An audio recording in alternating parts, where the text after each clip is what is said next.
Et là, c'est bon, j'ai des gros carreaux sur mon sol.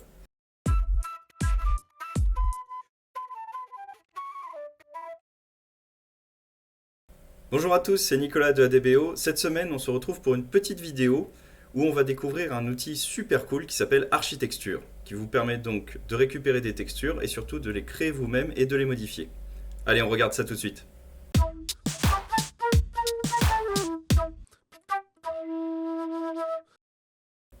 Alors, on se retrouve sur le projet là que je viens d'ouvrir, que je vais vous présenter tout de suite après. Mais déjà, je vais vous montrer comment récupérer Architecture via le système Warehouse. Vous cliquez ici sur l'icône qui est juste à côté de 3D Warehouse. Vous allez sur Extension Warehouse qui va vous montrer la bibliothèque de toutes les extensions qui sont disponibles. Vous cliquez dessus et vous recherchez sur la barre de recherche Architecture avec un X en plein milieu, Architecture for SketchUp. Et c'est le seul résultat qui sort avec le petit logo ARTX ici. Vous cliquez dessus et vous arrivez déjà sur une belle présentation de plancher, ma foi, et vous cliquez tout simplement sur installer. Et moi je l'ai déjà installé, mais ça se fait automatiquement et vous avez juste à valider 2-3 boîtes de dialogue. La version qu'on va regarder aujourd'hui, c'est une version gratuite qui se présente en fait de la même manière pour la version payante. Je reviendrai juste sur les petites différences pour les différences entre la version payante et la version gratuite. Aujourd'hui, je vais travailler sur un projet que j'ai déjà terminé auparavant, mais je me rends compte que j'ai la même texture entre les murs et les sols. Donc je voudrais trouver une jolie texture pour les sols. Donc je sais ce que je vais faire, je vais utiliser Architecture pour en trouver une et pouvoir la modifier à ma convenance. Donc je l'ouvre et là j'ai déjà un système très visuel. Oula. J'ai déjà un système très visuel avec plein d'exemples qui sont déjà présents. Et je peux aussi chercher par catégorie. Bon, il faut être un peu bilingue parce que l'application n'est pas traduite en français. Mais on a par exemple en bois, wood, avec différentes finitions, différents types de parquets ou de murs en bois. On a même du tissu, on a du ciment, on a même du métal si besoin. Donc on a vraiment une grosse variété de types de textures dont on a besoin. Mais c'est surtout les patterns qui vont être intéressants, surtout sur la partie wood. Parce qu'on peut voir qu'on a du plancher, on a des lattes de bois par exemple, on a quelque chose d'un peu plus brut. Et bien là, on va pouvoir modifier ou chercher des patterns spécifiques. Donc il y a du cubique, il y a du commun, il y a des choses régulières, des choses irrégulières. Et il y a même de l'hexagonal, qui est assez peu courant, mais qui est quand même original et qui permet de vous démarquer justement lors de vos créations. Sinon, si vous connaissez déjà le nom de la texture qui est déjà dans la bibliothèque, vous pouvez la rechercher avec la barre de recherche, tout simplement. Alors maintenant, je voudrais choisir une texture et l'appliquer dans mon projet. Eh bien c'est simple, je vais moi dans mon cas choisir du bois, parce que je veux un plancher, et je vais regarder un peu, là j'en trouve un qui est pas mal. Comment je fais pour l'intégrer dans le projet? Eh bien je clique tout simplement dessus, ça me met déjà un gros plan qui est plutôt agréable, et j'ai qu'à cliquer sur importer pour l'importer dans le dessin. Mais avant ça, il faut bien vérifier justement que sur mon projet, je ne suis pas dans un groupe, et si c'est le cas. Et là, je sélectionne bien avant la face que je veux modifier. Je clique sur Import ou Importer. Ça calcule, ça me le valide. Et là, quand je retourne dans l'univers SketchUp, je vois que mon pointeur s'est changé en en pot de peinture, en bol de peinture, c'est plutôt original, en pot de peinture.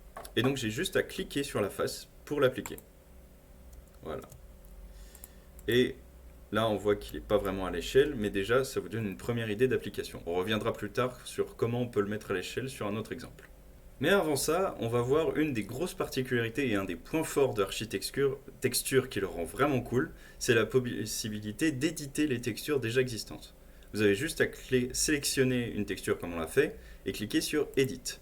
Et là, vous avez tout un panel d'outils qui sont à votre disposition pour modifier la texture. Vous pouvez modifier son pattern. Donc là, si je veux plus d'un côté quadrillé comme celui-ci, je vais peut-être passer sur quelque chose de plus en format brique, par exemple. Je peux insérer le nombre de lignes et de colonnes que je veux dans ma sélection. Donc là, par exemple, je vais réduire le nombre, enfin, augmenter plutôt le nombre, comme ceci. Voilà. Et là aussi, je vais mettre par exemple 15. Voilà. Là, maintenant, j'ai quelque chose de plus fin et de plus détaillé. Je peux modifier aussi la texture de base avec différentes finitions. Vous pouvez avoir à niveau de la pierre. Là, c'est classé avec les briques, classé avec bois. Et c'est toujours très clair et très visuel pour vraiment s'y retrouver. Vous pouvez modifier la hauteur et la largeur de la capture. Je vais juste redécaler là. Hop. Modifier la largeur et la hauteur de la texture. Et vous pouvez aussi modifier la luminosité, le contraste, la saturation, le hue, je ne sais plus ce que c'est. Vous pouvez inverser les couleurs aussi si vous avez besoin. Et vous pouvez choisir la teinte. Et bien sûr, ça prend en compte les données hexadécimales, donc vous pouvez rentrer une couleur particulière. Donc là, par exemple, je vais partir, j'ai pas un code en tête, mais je vais partir sur quelque chose de plus orangé. Je vais faire OK. Et là, en temps réel, ça va me le modifier aussi. Alors, ça ne me l'a pas vraiment modifié pour l'instant, mais... Bon, et ben il veut pas, c'est pas grave. Un autre élément que vous pouvez modifier aussi, c'est la finition des morceaux, parce que là, on a différentes en fait lattes de bois et comment elles sont séparées, par exemple. Et bien là, on peut affiner pour qu'elles soient plus fines et qu'on ne voit pas vraiment les finitions. Faites à la main, donc quelque chose d'un peu plus brut, beaucoup plus brut, si ça le prend en compte. Il faut un petit temps de calcul, mais c'est assez rapide normalement. Voilà. Et carrément irrégulier. Comme ça, on a un côté de plus en plus naturel sur votre texture, et c'est ça qui est vraiment impressionnant.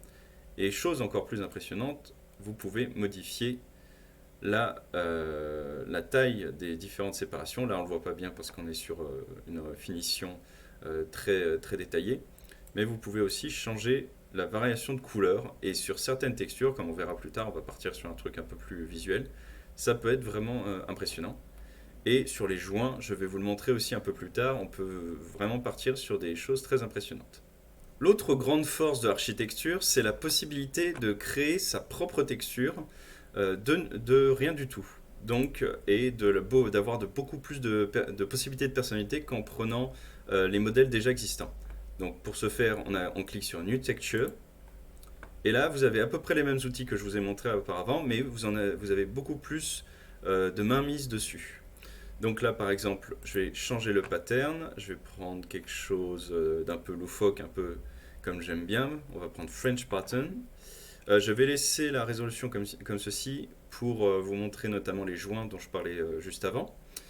En termes de matériaux, on va choisir quelque chose de bien visuel et de plutôt amusant puisque ça va prendre en compte la teinte que je vais choisir et la décliner en fonction des morceaux de carrelage qui sont présents sur cette texture.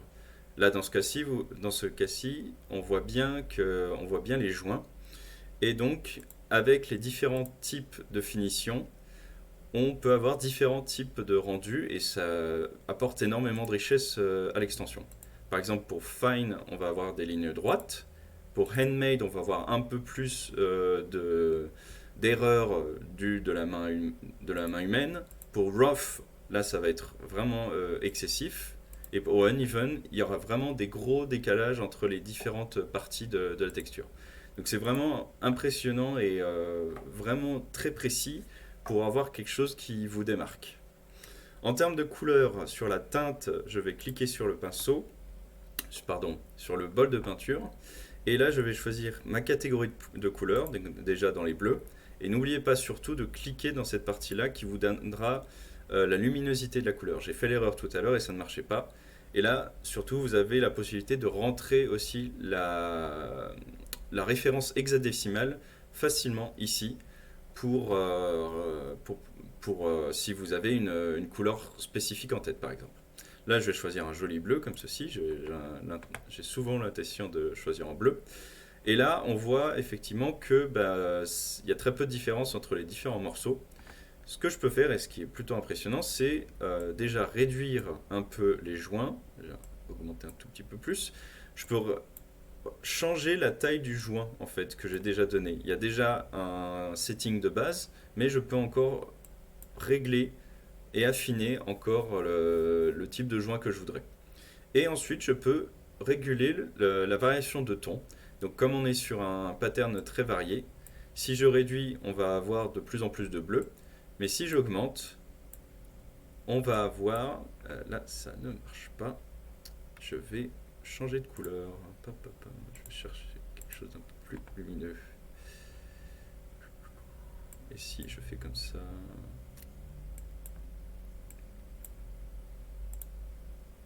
Partir sur quelque chose d'un peu plus bleuté comme ça. Voilà, là, on a d'autres couleurs qui commencent à apparaître. Et vous voyez aussi qu'il fait un calcul en fait à chaque fois aléatoire pour donner un nouveau rendu à chaque fois. Donc il y a un côté un peu aléatoire que moi j'aime bien dans cette extension parce qu'elle permet de se surprendre et d'avoir un côté parfois presque naturel et pas avoir des textures qui sont calées de base. Donc c'est ça que j'aime bien avec cette extension. Enfin, un dernier élément que vous pouvez modifier, ce sont les joints et avoir différentes textures de joints. Donc là, par exemple, juste pour rigoler, je vais mettre par exemple de l'herbe. Ça dépend malheureusement un peu des rendus, mais là vous voyez que c'est un peu flou. Je vais choisir quelque chose un peu plus mat. On va prendre du ciment par exemple. Voilà, là on a un rendu un peu meilleur. Après, c'est une texture, on ne va pas regarder dans le détail bien sûr, mais avoir une définition de haute qualité fait quand même plaisir. Et pouvoir justement la recalibrer est quand même important. Donc là, j'ai ma texture qui est prête, j'ai plus qu'à l'importer maintenant. Tout ce qu'il faut faire, bah, c'est rentrer dans le composant que je veux modifier. Donc double-clic, je clique bien sur la face que je veux modifier, et je clique sur Importer, ou Import en anglais. Là c'est bon, il me l'a validé, j'ai plus qu'à cliquer dessus pour la mettre. Et là, c'est tout bon, ça a l'air d'être à la bonne taille que je voulais, donc on a de la chance. Ce que je vais faire, c'est fermer l'outil. Hop, là c'est bon, je vais juste sauvegarder, voilà, CTRL S. Et maintenant, je vais vous montrer comment remodifier la taille de la texture. Pour ce faire, vous faites clic droit et vous allez dans Texture, Position. Et moi, je veux un peu l'agrandir pour avoir des carrés un peu plus grands. Je fais clic droit. Vous avez la possibilité d'utiliser les punaises là, qui sont colorées, qui sont déjà mises en place. Et on va le faire justement. Hop, on va maintenir et on va agrandir comme ceci. Donc c'est sur une surface plane et cette punaise là, elle augmente tout simplement la taille de la texture sur l'échantillon qui est présent. Là, je vais relâcher comme ça. Une fois que c'est fait, j'ai plus qu'à appuyer sur Entrée. Et là, c'est bon. J'ai des gros carreaux sur mon sol. Mais ça rend pas si mal que ça, justement. Je trouve ça vraiment pas mal. Alors ça s'arrête pas là parce que maintenant cette texture, vous pouvez la sauvegarder et pour la réutiliser plus tard. Tout ce que vous avez à faire, c'est aller ici dans la partie matière et je remonte juste. Vous allez dans le menu déroulant et vous cliquez sur dans le modèle. Et là, vous n'avez plus qu'à retrouver la texture, voilà, que vous voulez garder. Ici, vous faites un clic droit dessus et vous faites exporter l'image de texture. Et là, je vais la mettre dans accès rapide. Je vais la noter, par exemple, carrelage bleu, aléatoire, ce qui est vraiment marquant celui-là. Et là, vous pouvez choisir de l'exporter soit au format JPEG, soit au format PNG. Moi, je vais choisir PNG pour avoir la meilleure qualité. Et je vais faire exporter. Et là, je vais pouvoir la retrouver et la réutiliser par la suite. C'est vraiment un outil que moi j'aime beaucoup parce qu'il vous permet d'avoir beaucoup de créativité sur une partie de SketchUp où vous avez peu de possibilités de modification. C'est sur des textures assez complexes, donc du bois, des carrelages comme on a vu, et de pouvoir modifier ces patterns-là qui sont souvent assez statiques. Et le côté un peu aléatoire du soft permet justement d'avoir un côté plus naturel et plus humain. Et donc avec des logiciels de rendu photo, comme par exemple, rendu photo réaliste, comme TheaRender ou V-Ray, vous allez pouvoir vous démarquer lors de vos créations de modèles 3D. Et ça, c'est super cool.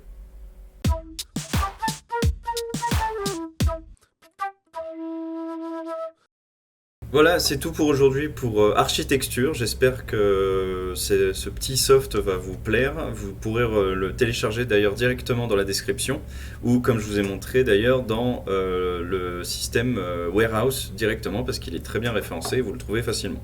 N'oubliez pas le petit X pour Architecture comme texture. Merci encore d'avoir regardé. N'hésitez pas à vous abonner, à laisser un like et à continuer à nous suivre et à commenter si vous voulez voir d'autres choses particulières sur SketchUp ou sur des extensions particulières que vous voulez découvrir. Faites-nous des recommandations et on découvrira avec vous ou alors on vous fera même un tuto pour découvrir cette extension ou sur un sujet particulier sur SketchUp. D'ici là, portez-vous bien et à la prochaine!